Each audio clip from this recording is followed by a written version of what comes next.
All right, everybody. My name is Jennifer Drake Croft. I'm the Director of Child Wellbeing with the Tennessee Commission on Children and Youth. And I'm so grateful that Angela Webster, Executive Director at Aim High Tennessee, and Kristen Dunn, who also works at Aim High Tennessee, are here today to present to us on the intersection of adverse childhood experiences and infant and early childhood mental health. So without further ado, I'm going to have Angela and Kristen sort of talk a little bit more just for a few minutes about what it is that they do, and then they'll start our presentation.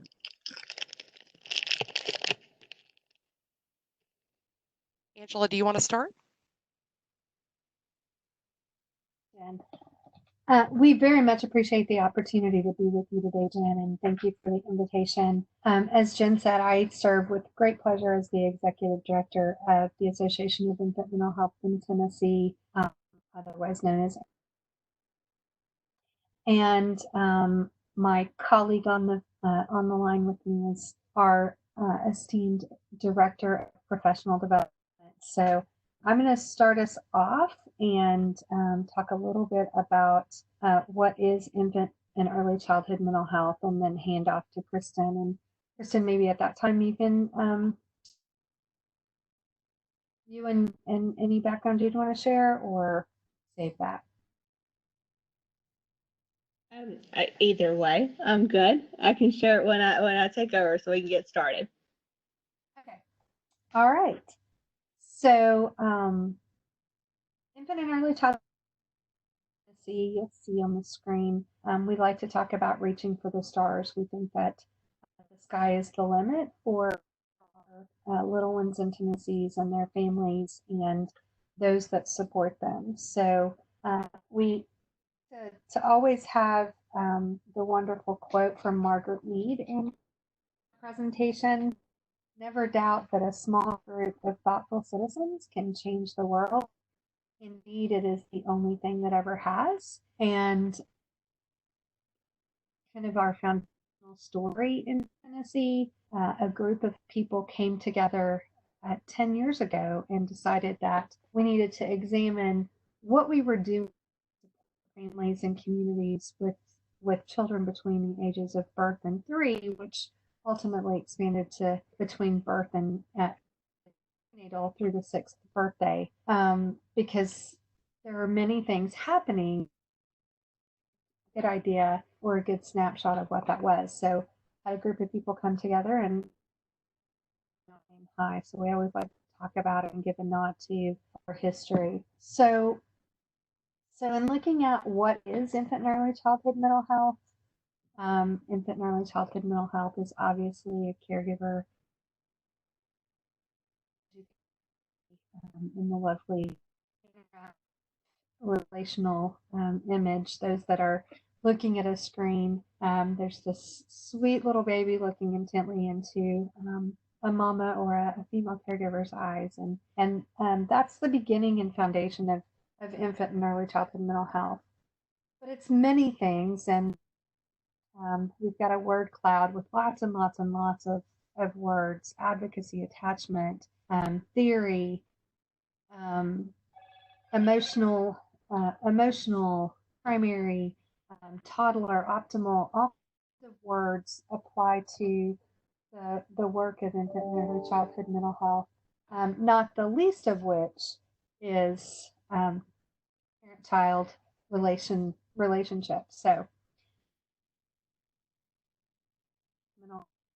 is the developing capacity of a child from birth to the age of about 5 to form close relationships with adults and with others, to manage and express their emotions, and to explore their environment without close, supportive, attached relationship.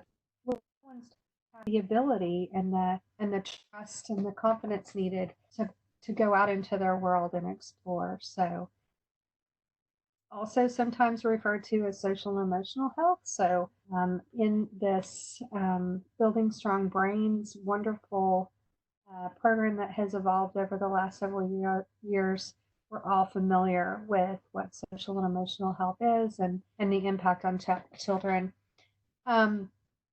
But it's also again about that ability to understand emotion, to express those emotions, and to be ultimately over time comfortable with a wide range of emotions, from those that sometimes as grown-ups we consider good or bad emotions.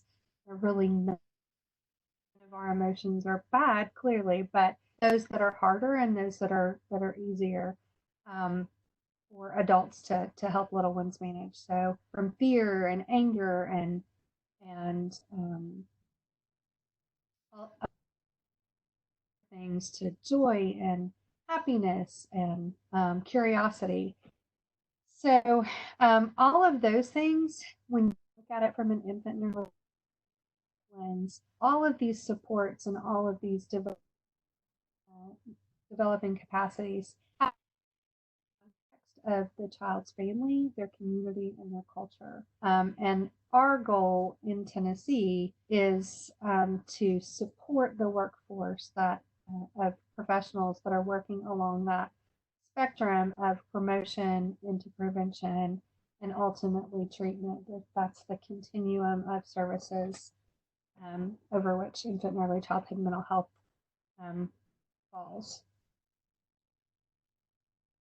So, if that is infant and early childhood mental health, what is it not? So, you have the benefit of looking at the screen. You see two adorable little people laying on couches. It is not an infant or toddler laying on a couch in a psychoanalytic relationship talking about their feelings. So, Kristen, do you want to talk about what infant and early childhood mental health looks like in our work? Sure. So, we'll later we're gonna dive in a little bit into where infant early childhood mental health goes and where it kind of falls in when we look at work. So there's a few things that if you work directly with young children, you work with their families, and or just interacting with them. So this kind of, when we look at it where it's in our work, can fit if you're a Sunday school teacher. It can fit if you have a retail store and children are coming in with their moms or dads.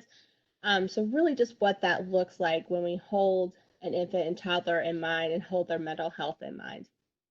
Some of the things we can see that's kind of important for infant early childhood mental health is we want to create predictable, nurturing environments. And this kind of feeds into our community work as well. I have a recreational therapy background by trade, and so I always think about how our parks are developed when I think about our infant and early childhood littles in our world, and that making sure that's a predictable and nurturing environment, because this is a great place for them to explore.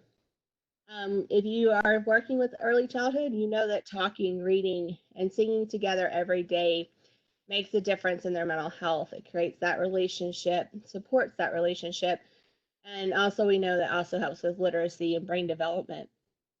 Providing warm, responsive, and consistent care.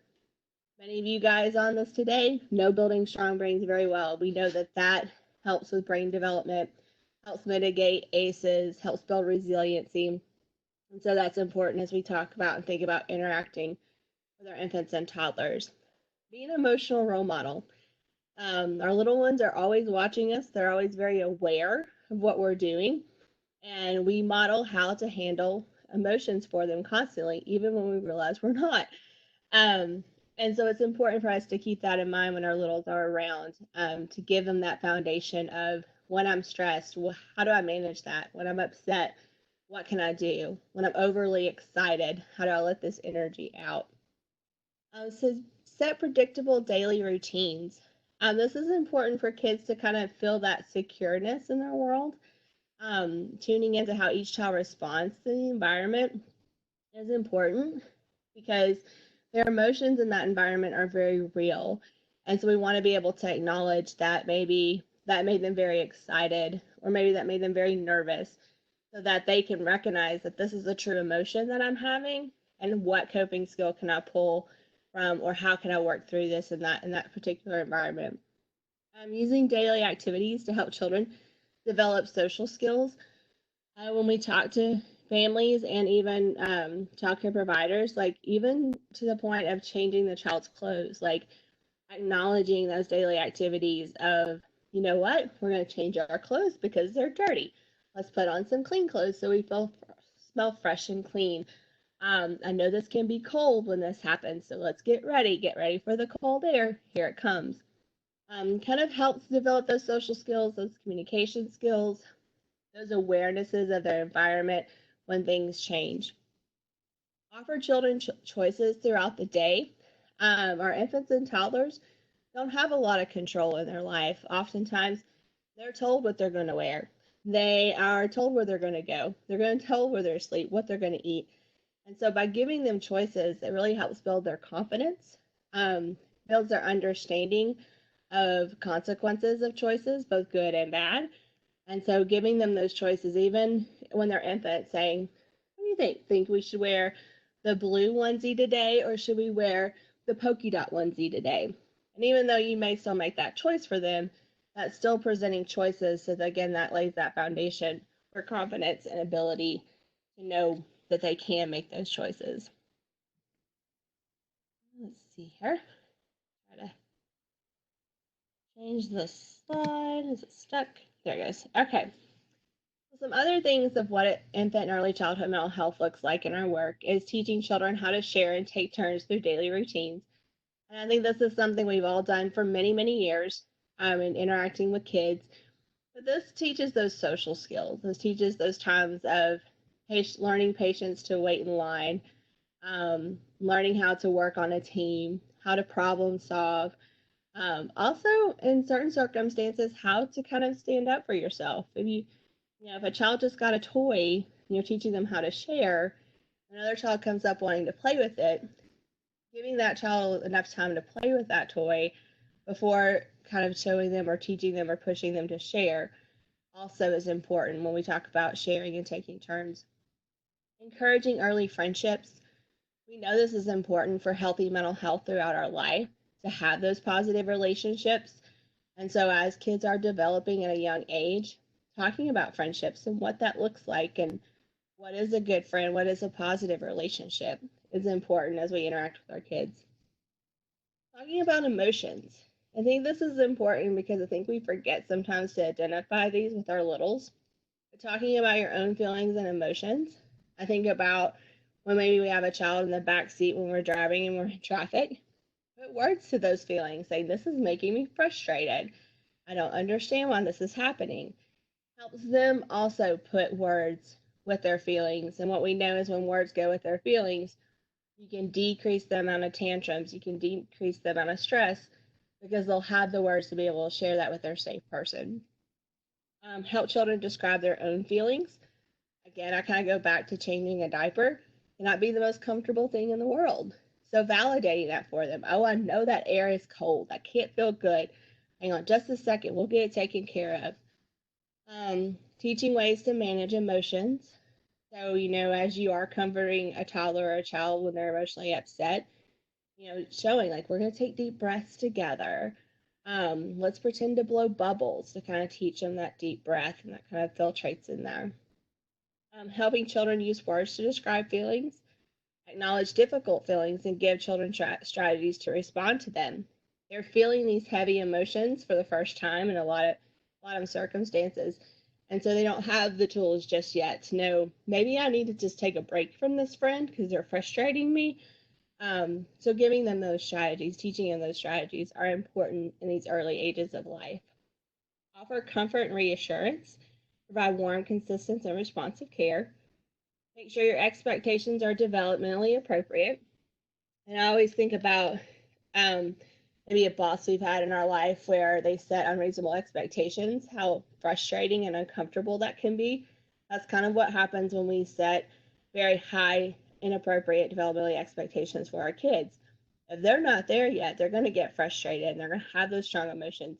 So making sure even our expectations for the kids are developmentally appropriate for them is important when thinking about their mental health. All right, and just a few more we have here is model positive behaviors. Set limits in calm ways and focus on children's positive behaviors. I used to work in a behavior modification program, and oftentimes we would talk to parents and families about, we do a really good job at telling kids what not to do. We say, don't run, don't yell, don't do this. But we forget the things to tell them that they can do. Like, I love those walking feet that you're using today, or that inside voice you used while we were in the store was very nice. Kids need to hear those things just as much as the things that they don't need to be doing. Tell children before transitions occurs. They don't have a concept of time. So if something abruptly ends, that can cause some distress in them. And so giving them that time to kind of say, okay, this activity is about to end, or about to transition from my house to the car, gives them the ability to kind of start preparing their brains and their emotions for that. Celebrate diversity and help all children feel included. I think when we hold in mind children of all abilities and age ranges, this is important, because when we don't feel included, that impacts our mental health. And so how do we adapt? How do we thread in cultural diversities? How do we thread in the diversity of abilities in our children and to the activities that we're doing with them? Encourage pretend play. We all know on this call that that work, that for kids, that's their play. Their play is their work. That's where they learn how to problem solve. That's where they learn how to practice adult life skills that they one day will be doing. So encourage that. Encourage them to pretend and try to practice those skills. Use children books to teach social skills. I think we all kind of know this in this world. When we read a book to a child, we'll talk about or describe the pictures of, look how happy that dog is. He's wagging his tail. How do we know he's happy? So really talking about those social skills as you read those books. Let children know that their thoughts and feelings and efforts matter. Again, I think sometimes when we think about infant early childhood age, we forget that they are just as important as a 10 or 12-year-old. And so letting them know that, you know what, your feelings are real. Those are very real. Here are some things we can do to help you through that emotion. Rather than saying, oh, it's okay, no big deal. Well, it's a big deal to them. So helping them find the words and languages to go with those feelings. Encourage children to practice thinking about how others feel. And this kind of teaches empathy. One example there you say is when reading a story. If we see in the story that someone is showing a sad face, ask them, wonder why they're feeling sad. What's made them sad? What are some things we can do to help them feel happy? And that really, again, teaches that empathy piece as children develop. All right. Let's see here. So from a child's perspective, when you're doing these things in your work, when you're interacting with children, whether it is work or personal, here's kind of the child's perspective of when those things are happening, what they are feeling. So I feel safe when I can rely on you to meet my needs consistently.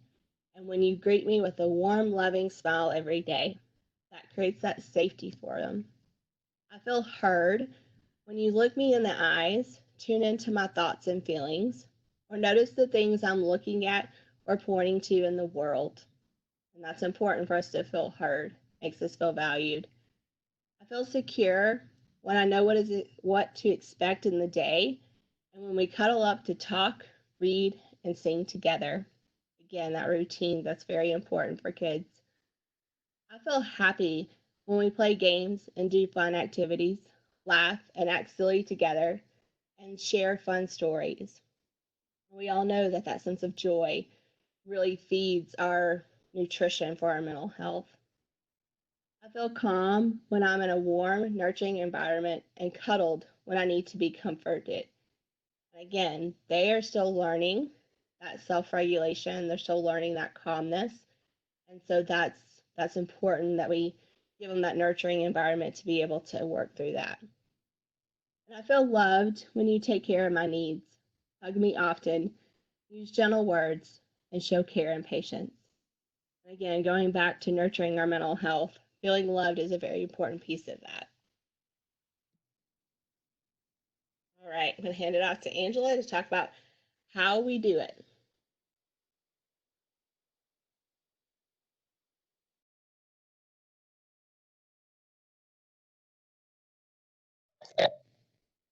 I think you're still muted.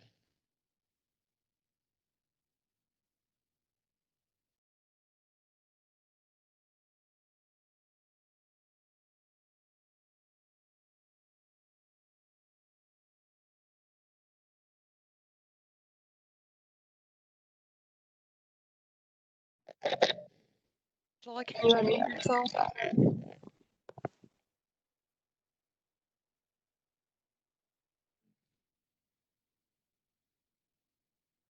I was talking. Sorry. Thank you. So the beautiful foundation that Kristen laid around experiences the world, how a child experiences love and how they experience nurturing, and all those things. What infant and early childhood mental health looks like within our work, and on how infant and early childhood mental health services are provided, especially when we look at the treatment end of the spectrum. As I said before, infant and early childhood mental health services exist along the broad spectrum of promotion, which would be, in the childcare setting or pediatrician's office, through prevention, which could be home visiting programs and other services that allow parents with their child, and learn lots of things to enhance their relationships through intervention. So things like early intervention and other types of interventions, speech therapy, recreational therapy, occupational therapy, through to that treatment into the spectrum. This is really when we look at things like service of the family, the community, and the cultural expectations for children. We know that when we go from culture to culture, that what the adults in that culture see as the child's role and the child's job and the child's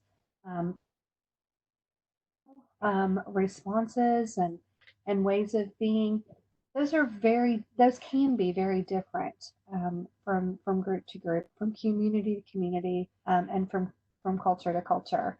There are vast differences, or at least in previous generations, they were much stronger, between the things that we expected of young children for instance, in a small community or versus what we would see in an urban setting. Like the differences that we might see between Native American communities and Hispanic communities, African American, those cultures, the cultural norms really impact the way that we raise children, the way that we look at children, and the way that we think. All those things are really important when we're providing services. Infant and early childhood mental health focused on promoting healthy social and emotional development rather than on psychopathology. So we're not looking to find a diagnostic code, of course, except for billable services and needing to do that for that reason. It is the caregiver-child relationship rather than the individual baby. Our focus is never going to be on the infant or toddler alone. It's going to be on that infant and toddler in the context of relationship with the, whether that's a mama or a daddy, a grandparent, a foster parent, even in some cases the childcare provider during the providing input and support for that relationship. So, Kristen, I'll hand it back to you.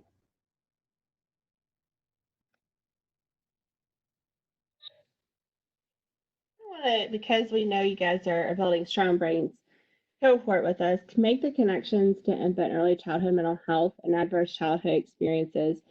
So we kind of look at infant and early childhood mental health to what's next. So we know that we know what causes ACEs. We know how that foundation gets laid. So if we can start early and really supporting and ensuring healthy, positive childhood relationships, that will help with the process of mitigating ACEs and supporting brain development. We know that healthy mental health throughout the age helps with focus, helps with productivity, helps with decreasing domestic violence, decreasing criminal activity. And, we kind of ask ourselves in the infant, early childhood mental health world, what if those relationships could be positive from the very beginning? What if we can support that brain development and that healthy mental health from the start? What would that look like? And so, infant early childhood mental health, Angela always says it well, and I feel like I might chop it up, but I'm going to go for it, is promotion, prevention, and intervention. So, a lot of promoting in the relationships, supporting that child and that brain development, which I feel is what a lot of the Building Strong Brains training does for our community already.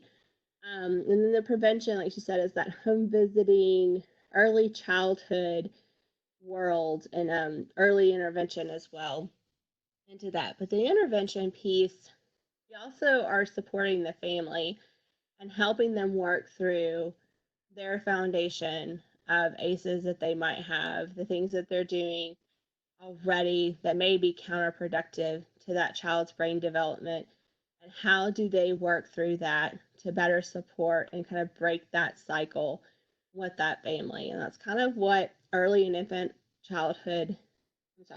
early childhood mental health is our response to that and supporting that process through that family unit. So another piece that we feel like infant early childhood mental health supports, especially when we look at brain development and building a child, is the resilience development. What we know about building resilience is that person that celebrates you in your life.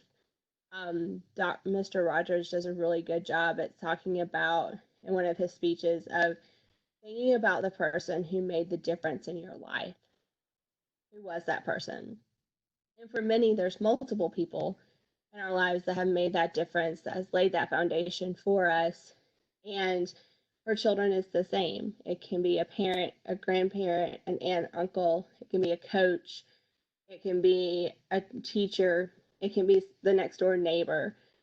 And through those positive experiences, we know that will mitigate those ACEs and help build that resilience in that child. And infant early childhood mental health is a big piece of that, because we talk a lot about the positive experiences and being responsive to those child's needs and giving them the tools that they need to work through maybe some adversity that might happen in their lives. If you take a look at some of these pictures here on the screen, you see that, there's a family celebrating a child that's playing soccer at a sporting event. There's a caregiver down beside one child here in a wheelchair that's kind of encouraging him in an outdoor recreational setting to continue on his journey. The little girl in the middle that's celebrating a victory. I mean, she might be climbing on top of a mountain or a hill that she felt like she might not be able to accomplish, but she has that resilience piece from something in her life that has helped her celebrate that moment. And then what we want to see is that children start becoming support systems to each other. You can kind of see the friend there pushing the other friend while she's wanting to push her stroller down the street in that pretend play. The kids on the bridge celebrating that joy of accomplishment on a playground. And again, it's those experiences that we know lay the foundation for healthy brain development, but also lay the foundation for healthy mental health later on. You guys have all seen this before, but just kind of reintegrating that building resilience piece. The more positive outcomes that kids have, more positive experiences they have early on, we know lay a strong foundation for resilience throughout the lifespan. Okay. We kind of talk about building resilience and where that comes from, but there's also a piece of resilience that's called protective factors that come into play when we talk about infant early childhood mental health. And the protective factors are kind of the things that we know that if these things are in place, children are going to do well, they're going to develop well, and they're going to have successful adulthoods later on in life. So looking at parental resilience, and again, when we work with our infants and toddlers, we don't just work with them, we work with the families as well and the caregivers in their lives to ensure that resilience piece is there or supporting the development of resilience. Social connections, much like in the Building Strong Brains training, the same person that's laying our foundation isn't the same person that's going to be putting on our roof. It takes a village to raise a child and support that child. And the social connections are important.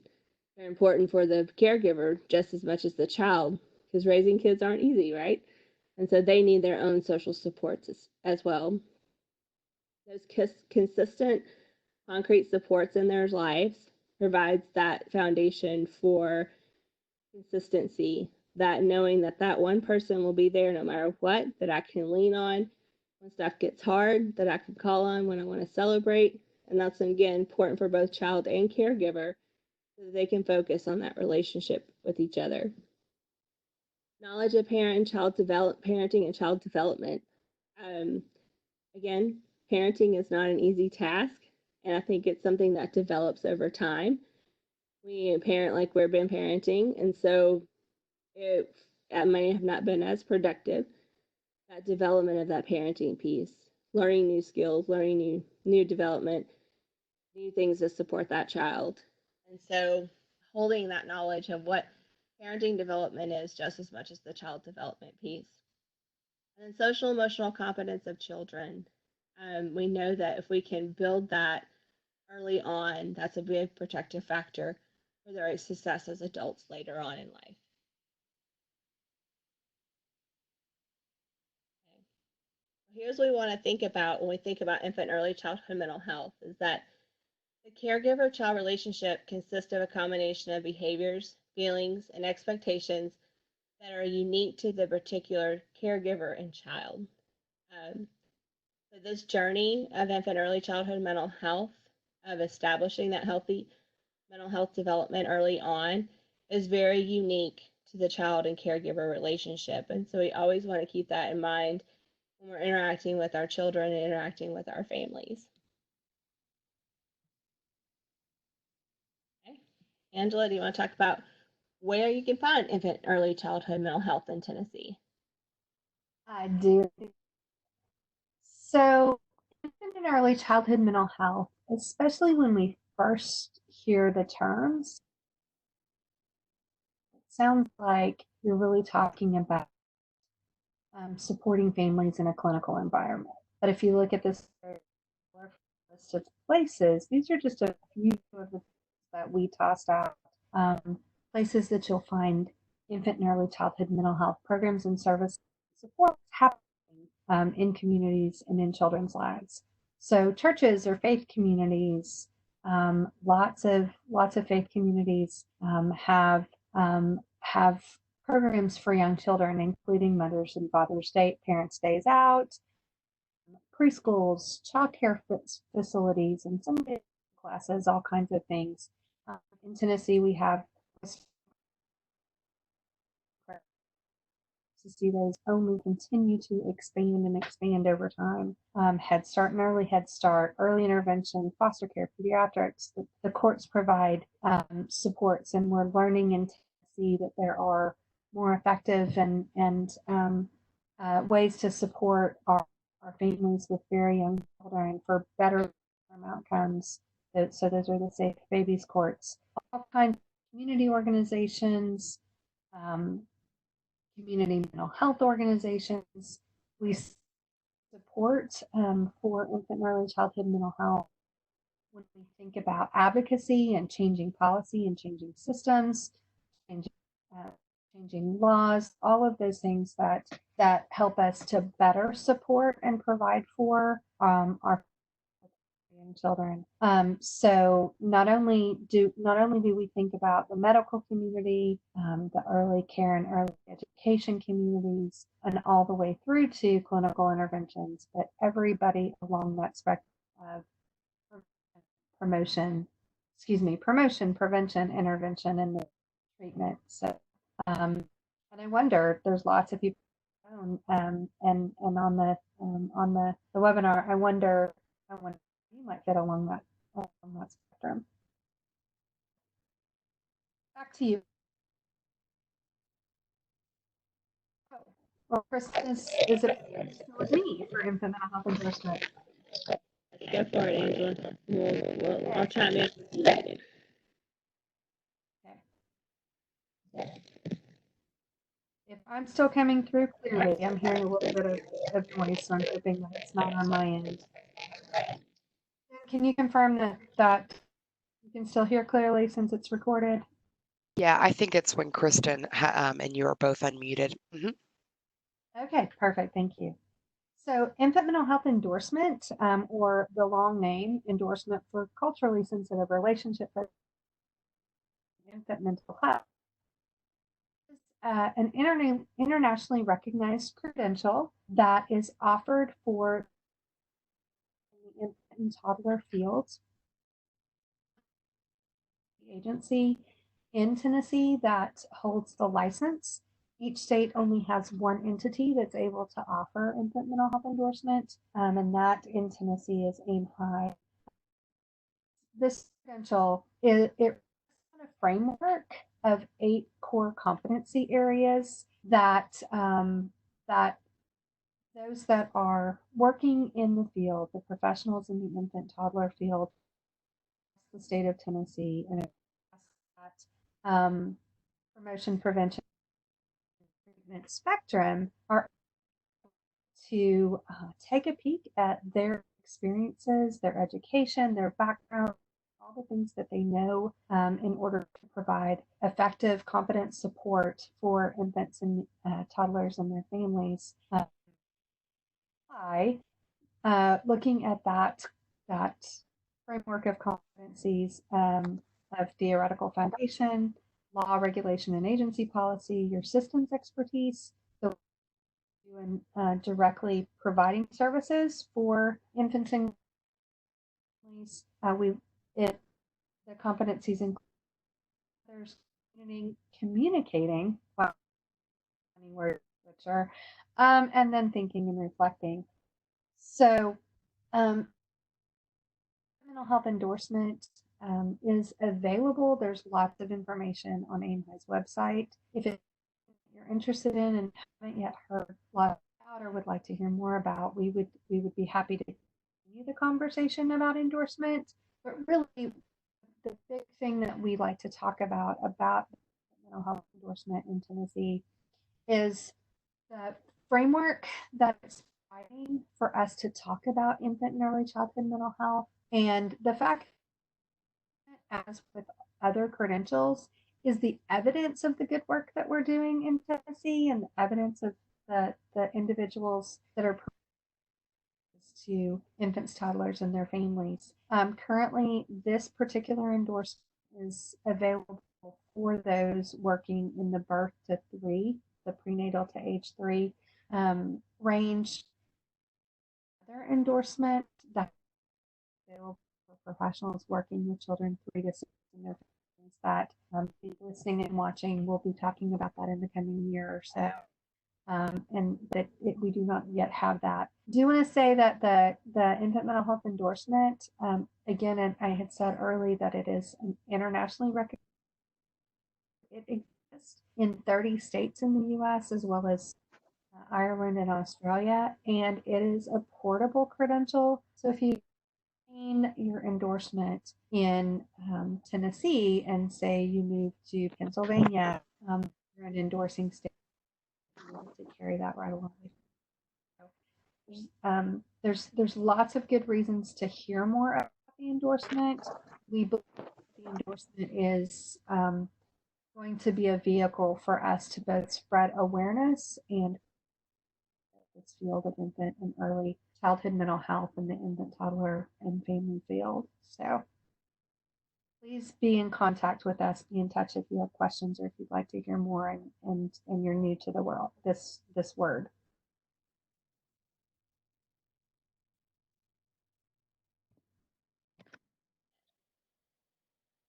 We also like to share with you guys another place to find out more information about infant early childhood mental health, both nationally and within our state. One of the best ways to do that is through membership. Membership allows more promotion and providing of trainings for professionals within our state and beyond. So that kind of helps also give our professionals more access to trainings around infant early childhood mental health and how to support that within their work. It allows you to collaborate with other early childhood service providers across the state. So within the network, there's resources to be able to connect with people in our West region, East region, Middle region, to find out more about what services are within our state and how we can maybe bring those to our regions.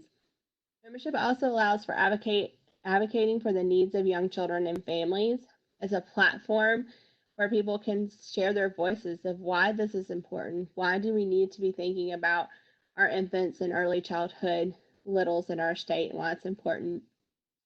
Also a good place to facilitate endorsement, to come and ask questions, to connect with others that are endorsed, and in supporting the workforce. And also this, just the quality of our workforce as we think about those that are interacting and supporting our children and families. So if you are interested in membership, it's available for individuals and organizations. And there's our link down there below, www.aimhightennessee.org/members for those that might be on the phone and not able to see the screen. Another thing about membership I'd just like to put in there is that it is access to resources that you might be able to utilize as far as articles, research, connections to also on an international level, things that are happening that maybe we can bring into our work here in Tennessee. There we go. And then here's our information. If you want to know more, this is our staff directory, if you will, for Aim High. We have Angela Webster, who's on today as our executive director, and there's her email and phone number. There's myself, Director of Professional Development, and I go out and support workforce in threading infant and early childhood mental health into their work and really supporting them in that process. And then there's Rayma Wilson. She's our Director of Community Engagement. And so she works a lot on the promotion of infant and early childhood mental health in our state and really supporting the changing in the culture and everybody that is supporting, holding, interacting, engaging, or passionate about infant and early childhood toddlers in our state.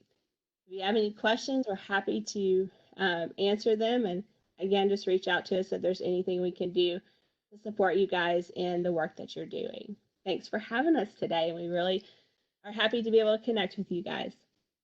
Okay, so I'm going to see if we've gotten any questions from any of our participants. As a reminder, if you want to just type your questions into the chat box, then we can have Angela and Kristen answer them.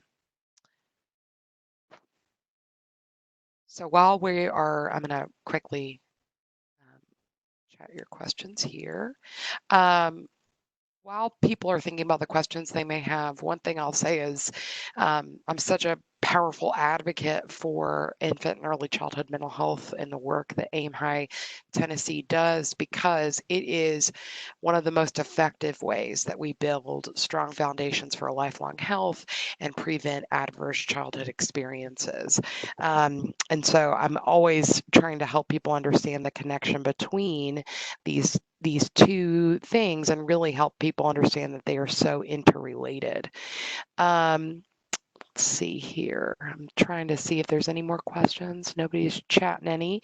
Angela or Kristen, anything else that you'd like to say before we end the webinar?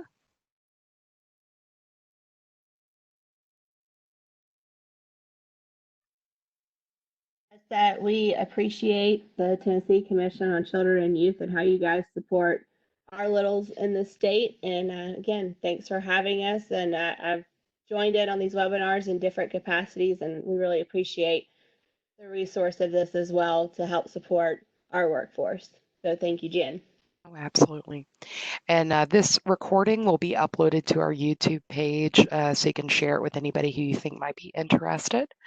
So with that, we'll go ahead and end. And thank you again for being here, Angela and Kristen. And I hope everybody has a great weekend.